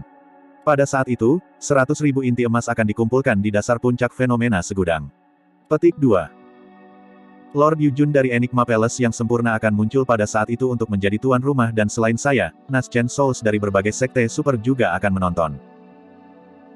Meskipun format pertarungan untuk fenomenon ranking antara 100.000 paragon relatif ringan, prosesnya pasti akan menegangkan dan mengasyikkan dengan kekuatan yang sangat besar. Saya telah mendapatkannya. Terima kasih atas informasinya, Bangsawan Luosue yang sempurna. Su Zimo menyapa dengan kepalan tangan. Tuan Luosue yang sempurna mengangguk. Situasi Anda unik karena Anda memiliki harta karun besar seperti tulang Phoenix Surgawi dan telah menyinggung banyak sekte dan faksi. Kamu bisa berkultivasi di istana ini mulai hari ini dan seterusnya agar orang lain tidak membuat masalah untukmu. Petik 2. Mata yang tak terhitung jumlahnya tertuju pada Su Zimo di Myriad Phenomenon City. Jika dia tinggal di sini dengan penguasa sempurna Luosue yang menjaganya, sekte dan faksi lain tidak akan dapat melewati wilayah lembah Snowdrift untuk menangkapnya. Terima kasih, Dewa yang sempurna. Su Zimo mengucapkan terima kasih sekali lagi. Baik. Dia teringat sesuatu dan bertanya, Lord yang sempurna, bolehkah saya bertanya apakah Anda pernah mendengar tentang pembudidaya dari eliksir yang sekte memasuki medan perang kuno? Meski ada banyak peluang dan harta di medan perang kuno, itu disertai dengan bahaya. Tidak semua sekte super dan faksi teratas akan mengirim pembudidaya ke medan perang kuno. Meskipun eliksir yang sekte adalah salah satu dari 4 kelompok yang tidak ortodoks, mereka tidak mengkhususkan diri dalam pertempuran dan hanya logis jika mereka memilih untuk tidak memasuki medan perang kuno. 4 kelompok yang tidak ortodoks semuanya ada di sini, tetapi mereka belum tiba di kota Myriad Phenomenon, jawab Bangsawan Luosue yang sempurna. Su Zimo mengangguk. Dengan Night Spirit yang mengawal Xiaoning di medan perang kuno, segalanya seharusnya tidak sulit. Meskipun kelompok Su Zimo terhalang oleh banyak hal di sepanjang jalan, mereka dapat melanjutkan perjalanan siang dan malam berkat kekuatan mereka yang kuat. Mereka dianggap sebagai kelompok pembudidaya pertama yang tiba di kota Myriad Phenomenon. Para pembudidaya lain tidak mampu berperilaku sembrono seperti waktu. Sebagian besar sekte dan faksi akan memilih untuk beristirahat di malam hari dan melakukan perjalanan di siang hari sehingga mereka dapat menghindari camp binatang skala besar sebanyak mungkin untuk alasan keamanan. Setelah merenung sejenak, Su Zimo bertanya lagi, apakah ras dewa muncul di Myriad Phenomenon City? Ekspresi Lord Luosue yang sempurna berubah drastis saat dia berbalik mendengar kata-kata, ras dewa. Dia memelototi Su Zimo dengan mata cerah dan bertanya perlahan, kamu telah melihat ras dewa? Saya sudah. King King berdiri ke depan dan berkata dengan keyakinan. Apa alasan ras dewa datang ke sini? Lord Luosue yang sempurna mengerutkan alisnya dengan ekspresi muram. Sesaat kemudian, dia melepaskannya. Kalian bisa istirahat dulu di sini. Jangan ragu untuk memberitahu para pembudidaya lembah Snowdrift dan datanglah mencari saya jika Anda memerlukan sesuatu. Petik 2. Baik. Semua orang menjawab. Istana itu sangat luas dan banyak ruangan disediakan untuk penanaman. Su Zimo dan yang lainnya memilih beberapa kamar kultivasi secara acak dan tinggal untuk saat ini. Seiring waktu berlalu, jumlah pembudidaya yang berkumpul di kota Myriad Phenomenon meningkat dan sibuk dengan kehidupan. Dari waktu ke waktu, Istana Snowdrift Valley akan menerima berita tentang kedatangan paragon atau monster yang menjelma atau bagaimana beberapa dari mereka mendaki puncak fenomena segudang. Pada titik kultivasinya ini, inti dalam Su Zimo sudah mencapai puncaknya dan berada pada kondisi yang sempurna, dia dapat menerobos kapan saja setelah meninggalkan medan perang kuno. Itu hampir sama baginya di alam inti emas, tidak akan lama sebelum dia merasakan kesempatan untuk terobosan selama dia terus berkultivasi. Hari ini, Su Zimo sedang berkultivasi di kamarnya ketika dia menerima pesan suara di luar pintu. Rekan Taois Su, ada orang dari Sekte Seribu Bangau di sini untuk melihat Anda. Suara seorang pembudidaya lembah Snowdrift terdengar. Sekte Seribu Bangau. Jantung Su Zimo berdegup kencang saat dia bangkit dan berkata, tolong undang sesama Taois dari Tousan Krensek. Semuanya, ayo pergi dan bertemu teman lama. Su Zimo mengetuk pintu Little Fatty dan yang lainnya. WHO. Little Fatty menggeliat dan berjalan keluar dengan mata mengantuk. Kamu akan segera tahu. Su Zimo tersenyum dan keluar lebih dulu. Semua orang baru saja memasuki aula ketika beberapa pembudidaya masuk dari luar. Mereka semua adalah wanita dan roh bangau yang rumit terukir di lencana sekte di pinggang mereka. Pemimpin mereka memiliki ekspresi dingin dan raut wajah seperti peri, seolah tidak ada yang bisa mengganggunya. Mata Little Fatty melebar dan dia menggosoknya dengan keras sambil berseru, Sister Lengrou. Ekspresi pembudidaya wanita dari Tousan Krensek awalnya dingin. Ketika dia mendengar suara itu dan berbalik untuk melihat pria gemuk dan berjubah hijau di seberangnya, sedikit kegembiraan muncul di matanya. Ini adalah Lengrou yang telah bergabung dengan Sekte Seribu Bangau 20 tahun yang lalu. Lengrou telah banyak berubah setelah bertahun-tahun dan sikapnya lebih dingin dari sebelumnya. Namun, ada kehangatan dalam caranya memandang Su Zimo, Little Fatty, dan yang lainnya. Saat dia mendengar bahwa murid dari Sekte Seribu Bangau ada di sini, Su Zimo memikirkan Lengrou. Hahaha. Tiba-tiba, tawa menggema dari luar. Segera setelah itu, seorang pria memasuki istana dengan jubah berkibar. Dia tampan dan memiliki ekspresi senang saat dia tersenyum ke arah Su Zimo dan yang lainnya. Bagaimana saya bisa hilang dari reuni dengan teman-teman lama? Kakak Ji. Little Fatty berseru lagi dengan kebahagiaan di matanya. Ji Chengtian yang telah bergabung dengan Sekte Elixir yang 20 tahun yang lalu. Su Zimo, Little Fatty, Lengrou dan Ji Chengtian tidak hanya menjadi murid dari Ethereal Peak, mereka bahkan mengalami hidup dan mati bersama. Su Zimo berkata dengan keras sambil menangkupkan tinju, Kakak Ji, kau terlihat cantik seperti biasanya. Bagaimana kabarmu? Petik 2. Haha. Ji Chengtian tertawa terbahak-bahak. Aku tidak bisa dibandingkan denganmu. Selama bertahun-tahun ini, bahkan di benua tengah, saya bisa mendengar kabar tentang Anda. Detailnya bahkan lebih menakutkan setelah Anda memasuki medan perang kuno. Petik 2. Meskipun Lengrou tidak banyak bicara, senyum di wajahnya tidak lenyap setelah dia melihat Su Zimo, Little Fatty dan Ji Chengtian. Para pembudidaya dari Tousan Kren Sekte semua terkejut saat melihat itu. Di Sekte Seribu Bangau, dia adalah kecantikan es terkenal yang tidak banyak bicara atau tersenyum. Untuk berpikir bahwa Lengrou tersenyum lebih dari yang dia lakukan selama 20 tahun terakhir di Tousan Kren Sek. Di negeri asing ini, tidak ada yang lebih membahagiakan daripada reuni dengan teman-teman lama. Su Zimo terus melihat keluar istana, seolah-olah dia sedang mengantisipasi sesuatu. Jangan khawatir, Xiaoning juga ada di sini. Dia di belakangku. Ji Chengtian mengabaikannya. Tang Yu berinteraksi dengan pembudidaya lembah Snowdrift tetapi saya menyelinap ke sini karena saya tidak bisa menunggu lebih lama lagi, haha. Serangkaian langkah kaki bisa terdengar tepat saat tawanya mereda. Tatapan Su Zimo membeku secara bertahap. Tidak lama kemudian, lebih dari 10 pembudidaya tiba bersama. Di antara mereka, seorang pembudidaya wanita mengenakan jubah kuning samar dan memiliki ciri-ciri yang elegan. Dia memiliki sikap yang anggun dan wajahnya mirip dengan Su Zimo. Wanita berjubah kuning itu tidak lain adalah saudara perempuan Su Zimo yang sudah bertahun-tahun tidak dilihatnya, Su Xiaoning. Kakak beradik itu tampak telepati dan langsung memperhatikan satu sama lain di tengah kerumunan. Seketika, tatapan Su Zimo melembut. Air mata seperti manik mengalir di mata Xiaoning yang memerah saat dia mengerutkan bibir cerinya. Kata-kata berdesakan di tenggorokannya tanpa henti, akhirnya berubah menjadi teriakan. Saudara. Bab 719, Penyesalan. Xiaoning berlari kencang dan melemparkan dirinya ke pelukan Su Zimo, mengabaikan orang lain. Meskipun dia sudah dewasa setelah 20 tahun, pelukannya terasa luas, hangat dan akrab seperti biasanya. Sama seperti di masa lalu, itu bisa melindunginya dari badai apapun dan melindunginya dari semua bahaya. Su Zimo menepuk punggung Xiaoning dan dia juga hampir tidak bisa menyembunyikan emosi di matanya. Sebagian besar orang yang hadir telah melihat Xiaoning sebelumnya dan secara alami tahu seberapa dekat saudara kandungnya. Ini adalah pertama kalinya Little Fox melihat Xiaoning dan tatapannya dipenuhi rasa ingin tahu dan terkejut. Dia belum pernah melihat emosi seperti itu datang dari Su Zimo selama bertahun-tahun ini. Semua orang berdiri dan menyaksikan dengan tenang di samping tanpa mendekati untuk mengganggu mereka. Lama kemudian, Xiaoning melepaskan diri dari pelukan Su Zimo dan menatapnya, menyeka air matanya. Kakak beradik itu tersenyum satu sama lain. Xiaoning sepertinya telah mengingat sesuatu dan menamparkan tas penyimpanannya. Dia mengambil obat mujarab dan menjepitnya di antara jari-jarinya sebelum melihat Su Zimo dengan gembira. Obat mujarab mengeluarkan aroma samar dan Su Zimo hanya mengendus dengan cepat sebelum dia merasakan kehidupan melonjak ke dalam tubuhnya. Ini adalah... Su Zimo bertanya secara naluriah. Xiaoning melepaskannya dengan santai dan tersenyum. Ini adalah Longevity Elixir, apa kau tidak mengenalinya? Itu bisa digunakan untuk membantu saudara kita memperpanjang hidupnya. Petik 2. Ketika dia mendengar itu dan melihat senyum di wajah Xiaoning, mata Su Zimo meredup dengan sedih. Saudaraku, ada apa? Xiaoning sensitif dan bertanya dengan rasa ingin tahu ketika dia merasakan perubahan suasana hati Su Zimo. Su Zimo sedikit menundukkan kepalanya dalam diam.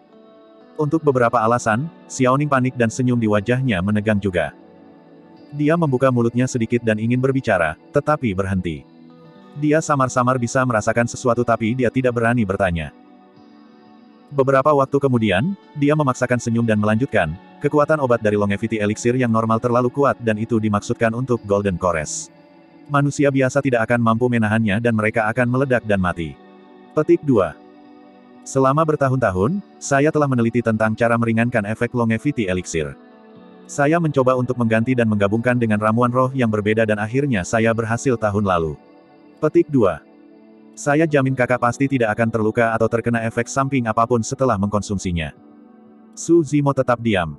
Lambat laun, senyuman di wajah Xiaoning menghilang. Matanya memerah sekali lagi saat tubuh mungilnya bergetar.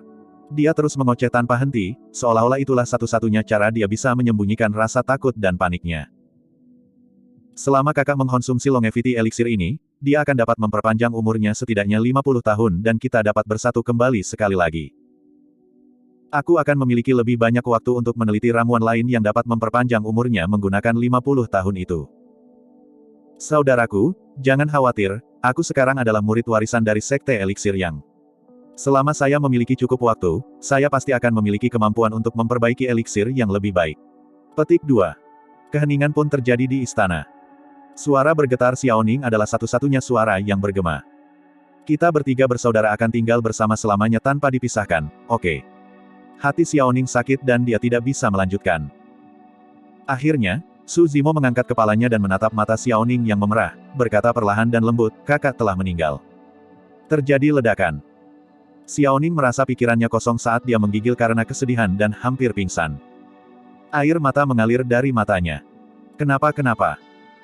Bibirnya bergetar dan wajahnya menjadi pucat saat dia terisak tanpa suara sambil bergumam berulang kali, bagaimana ini bisa terjadi?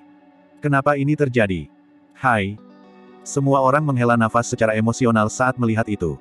Ini adalah kekejaman budidaya. Pada akhirnya akan datang suatu hari ketika kerabat seseorang meninggalkan mereka. Umur panjang dicari dari kultivasi, sambil mencari kekuatan, seseorang akan kehilangan banyak hal lainnya. Xiaoning merasa jantungnya berdenyut dan kepalanya berputar. Penglihatannya kabur dan dia kehilangan kesadaran sepenuhnya segera setelah itu. Su Zimo mendukung Xiaoning dan ekspresinya hanya melembut setelah dia memindai tubuhnya dengan jejak energi roh. Dia hanya pingsan karena syok yang luar biasa dari kesedihannya. Tubuhnya tidak terpengaruh. Su Zimo mungkin satu-satunya orang yang bisa berempati dengan rasa sakit Xiaoning. Xiaoning hanya memiliki satu tujuan untuk mengolah, memurnikan ramuan, dan bahkan meninggalkan kampung halamannya untuk bergabung dengan sekte eliksir yang jauh di benua tengah, itu hanya agar dia bisa memperbaiki ramuan yang dapat memperpanjang umur seseorang dan melakukannya untuk Su Hong. Sekarang, dia telah berhasil. Namun, Su Hong sudah pergi. Hal yang paling disesalkan adalah mereka berdua tidak bisa bertemu untuk yang terakhir kalinya. Terakhir kali mereka berdua bertemu lebih dari 20 tahun lalu di kota Ping yang ketika Xiaoning pergi bersama Ji Yaoxue. Siapa sangka perpisahan saat itu adalah perpisahan yang kekal. Ini mungkin menyakitkan di hati Xiaoning selamanya. Su Zimo tidak berdaya dalam segala hal. Namun, setiap kali dia teringat akan kakak laki-lakinya dan warga negara Yan yang kehilangan keluarga dan rumah mereka dalam kobaran api perang, tekad Su Zimo semakin kuat. Dia bukan orang suci dan tidak pernah berpikir untuk menyelamatkan masa sendirian atau mengubah dunia untuk menciptakan era perdamaian yang agung. Yang dia ingin lakukan hanyalah memberi semua makhluk hidup pilihan. Kesempatan bagi mereka untuk mengubah nasib mereka. Bahkan tanpa akar roh, mereka bisa berkultivasi dan melarikan diri dari dunia bawah untuk berumur panjang. Di dunia yang kacau ini, selama seseorang tidak bisa berkultivasi, mereka tidak memiliki kendali atas hidup mereka. Penggarap, bandit, binatang buas dan burung. Semuanya merupakan ancaman dan bahaya bagi mereka. Di dunia yang kacau ini, hasil dari masa ditakdirkan menjadi tragis. Su Hong adalah salah satunya. Jika Su Zimo tidak bertemu Dai Yue, dia akan menjadi salah satu di antara banyak orang. Itulah mengapa Su Zimo ingin mendirikan Dao. Dai Yue mengubah takdirnya untuknya. Dia ingin mengubah nasib masa. Saya akan mengizinkan semua kehidupan di dunia ini kemampuan untuk berkultivasi dan menjadi abadi. Su Zimo membawa Xiaoning dengan hati-hati dan membawanya ke ruang kultivasinya. Dia menempatkannya dengan lembut sebelum kembali ke istana dan melihat semua orang dari eliksir yang sekte. Tang Yu tidak jauh berbeda dari 20 tahun yang lalu dan masih berpakaian seperti seorang pria, terlihat genit dan kasual. Rekan Taois, terima kasih telah merawat Xiaoning selama bertahun-tahun ini. Su Zimo menangkupkan tinjunya ke arahnya dan mengangguk untuk mengucapkan terima kasih. Fu, kamu tidak perlu berterima kasih padaku. Tang Yu menjawab, bakat Xiaoning dalam formasi obat mujarab di atas milikku dan sekarang paling dihormati di sekte. Jika dia terus berkultivasi, tidak ada batasan yang bisa dia capai dalam formasi eliksir. Petik 2. Di dalam sekte. Dia berhenti sejenak sebelum menunjuk ke seorang pria berjubah hitam di samping dan tersenyum dengan bibir terkatup. Dengan roh malam yang menjaga Xiaoning, tidak ada yang berani menggertaknya sama sekali. Jantung Su Zimo berdegup kencang saat menyebut Night Spirit. Dia menyapu pandangannya sebelumnya tetapi tidak melihat Night Spirit di kerumunan dari eliksir yang sek. Biasanya, Night Spirit harus selalu berada di sisi Xiaoning. Su Zimo bukan satu-satunya. Saat roh malam disebutkan, singa emas di belakang menggosok telapak tangannya secara rahasia dan telinganya ditopang. Mengapa dia berada di peringkat belakang Night Spirit yang belum pernah dia lihat sebelumnya setelah mereka menjadi saudara angkat? Selanjutnya, Golden Lion mendengar bahwa karakter Night Spirit ini baru lahir lebih dari 20 tahun yang lalu. Dalam hal ini, Night Spirit tidak lebih dari seekor anak yang tidak berpengalaman. Singa emas mencibir dengan dingin di dalam hatinya dan bersiap untuk memberi pelajaran kepada anak ini. Bab 720, Tanpa Lampiran. Tatapan Su Zimo secara bertahap tertuju pada seorang pria berjubah hitam di tengah kerumunan. Pria itu tampak sangat muda dan memiliki wajah yang tajam dengan ekspresi dingin. Tatapannya sedalam laut dan dia tidak bisa dibaca.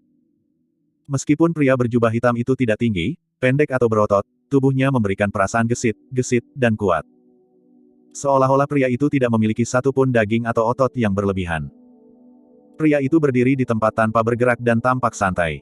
Namun, Su Zimo samar-samar bisa merasakan bahwa dia akan menjadi orang pertama yang bereaksi jika terjadi sesuatu. Sangat berbahaya. Su Zimo dapat menghitung dengan jari di satu tangan berapa banyak binatang iblis dengan level yang sama dapat memberinya perasaan ini. Pria berjubah hitam itu menatap Su Zimo tanpa rasa takut dan tenang. Kilatan di mata Su Zimo meningkat. Mata pria berjubah hitam itu menoleh lebih dalam juga. Saat tatapan mereka bertemu, aura pembunuh yang mengerikan menyebar di udara dan monyet dan yang lainnya merasakan bulu mereka berdiri. Melawan tekanan itu, semua orang terdiam secara naluriah dengan napas tertahan. Saat semua orang hampir tidak bisa menahannya, Suzimo tersenyum dan bertanya, Night Spirit. Akhirnya ada beberapa ekspresi di wajah pria berjubah hitam itu saat dia melangkah cepat di depan Suzimo. Meskipun bibirnya mengerucut dan dia tidak berbicara, dia tidak bisa menyembunyikan emosi dan kerinduan di matanya. Hahaha. Suzimo tertawa terbahak-bahak dan menepuk bahu Night Spirit sambil mengangguk. Terima kasih telah merawat Xiaoning selama bertahun-tahun ini. Itu benar. Night Spirit berbicara dengan suara tegas yang bergema seperti logam. Awalnya, Suzimo tidak berani mengakui Night Spirit karena dia sama sekali tidak mengeluarkan ki iblis. Untuk binatang iblis biasa seperti monyet dan yang lainnya, meskipun mereka dapat mengambil bentuk manusia dan berbicara dalam bahasa manusia di alam inti emas, mereka pasti akan memancarkan ki iblis. Penggarap dapat segera mengenali mereka setelah membuka mata roh mereka. Untuk iblis, mereka harus berkultivasi ke ranah jiwa baru lahir dan memurnikan roh esensi sebelum mereka dapat menyembunyikan ki iblis mereka sepenuhnya. Namun, Night Spirit memiliki latar belakang misterius dan garis keturunan yang menakutkan, dia pasti telah membangkitkan warisan dalam garis keturunannya sekarang. Dia pasti mewarisi beberapa keterampilan rahasia yang memungkinkan dia untuk menyembunyikan ki iblisnya di alam inti emas. Dengan kata lain, tidak ada yang bisa mengekspos Night Spirit bahkan jika dia bersembunyi di dalam kultivator. Hah, Anda adalah Little Night Spirit. Petik 2. Monyet mendekat dengan rasa ingin tahu dan berputar-putar di sekitar Night Spirit, bergumam, lumayan, meskipun tubuhmu agak kurus, tampaknya agak kuat. Kamu sudah banyak berubah. Kami bahkan tidak bisa mengenali Anda dalam bentuk manusia. Petik 2. Mata harimau roh menyipit dan dia mendekat juga, mengendus dan menyentuh roh malam di sekeliling. Little Night Spirit, apakah kamu ingat aku? Saya Little Crane. Aku membawakanmu susu dari begitu banyak binatang iblis dan bahkan membawamu keluar untuk bermain.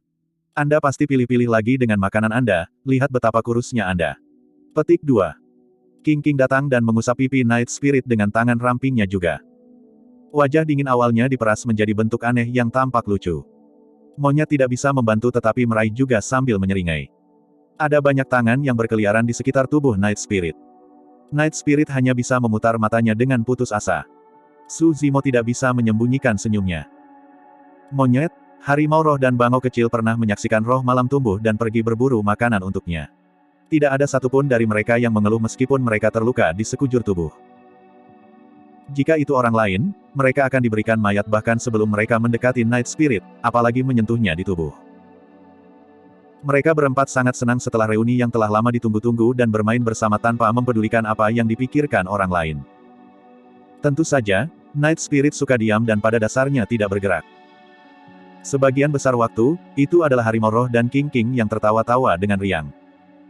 Rubah kecil berdiri di samping dan sedikit rasa iri melintas di matanya. Ya, dia memang hanya anak kecil tanpa amarah dan mudah diintimidasi.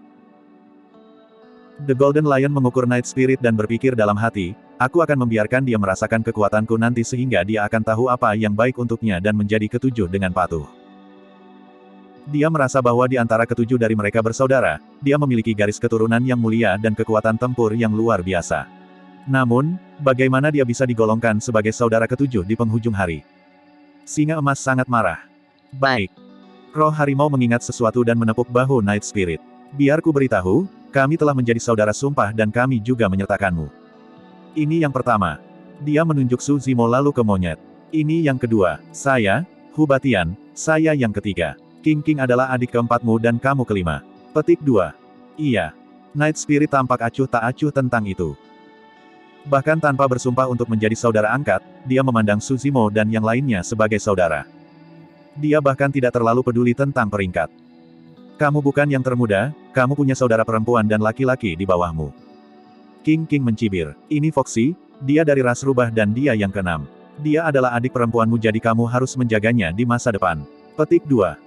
Halo, Brother Night Spirit. Rubah kecil menyapa dengan patuh.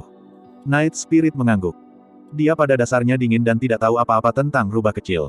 Itu sudah menjadi salam hangat baginya untuk menganggukkan kepalanya. Anda tidak perlu khawatir tentang itu. Roh harimau melambaikan tangannya yang besar. Foxy dekat dengan Fes dan tidak ada yang bisa menyakitinya dengan dia melindunginya. Night Spirit melihat antara Suzimo dan Little Fox. Kamu lagi-lagi mengatakan hal yang tidak masuk akal. Kata rubah kecil lembut dengan pipi merona. Monyet menunjuk ke singa emas di samping dan berkata, itu ketujuh dan dia adalah adikmu dari ras singa emas. Singa emas berjalan dengan langkah besar dengan senyum di wajahnya, menyapa dengan penuh semangat, "Saudara jiwa malam, meskipun ini adalah pertama kalinya kita bertemu, saya merasa seolah-olah saya telah mengenal Anda untuk waktu yang lama. Haruskah kita pergi ke tempat lain dan lebih mengenal satu sama lain?" Petik 2. Baik. Night Spirit memandang Golden Lion dengan acuh tak acuh dan mengangguk. Dia secara alami bisa merasakan permusuhan Golden Lion dan memanfaatkan arus. Golden Lion sangat senang ketika Night Spirit menyetujuinya, berteriak, "Brother Night Spirit, ikuti saya." Singa emas menuju ke ruang kultivasinya sendiri. Night Spirit segera menyusul. Monyet, harimau roh dan King bertindak seolah-olah tidak ada yang salah dan tidak menghentikan mereka, seolah-olah mereka tidak terganggu dengan apa yang terjadi. Suzimo tidak bisa duduk diam dan terbatuk lembut, berbisik di samping Night Spirit, "Lebih lembut, bagaimanapun dia adalah adikmu." Night Spirit mengangguk. Bam! Pintu ruang kultivasi terkunci rapat. Monyet, harimau roh dan King melompat ke tempat dan melihat ke ruang kultivasi yang jauh dengan ekspresi gembira dan sombong. Roh harimau berkata dalam-dalam, "Singa bodoh itu akan bertahan selama 15 menit. King berkata, 100 nafas paling banyak. Monyet berkata, 30. Ledakan. Sebelum kata-kata mereka selesai, ada ledakan keras dari ruang kultivasi. Saat berikutnya, pintu dibuka dengan derit. Night Spirit keluar dengan ekspresi tenang. Di belakangnya, di pintu besi ruang budidaya, seluruh tubuh singa emas tertancap di atasnya, tenggelam ke dalam. Penyok berbentuk manusia terbelah di pintu besi yang kokoh. Singa emas memiliki ekspresi bingung dan pandangan yang hilang saat air mata yang berkilauan mengalir dari sudut matanya, dia tidak lagi memiliki keterikatan terhadap kehidupan.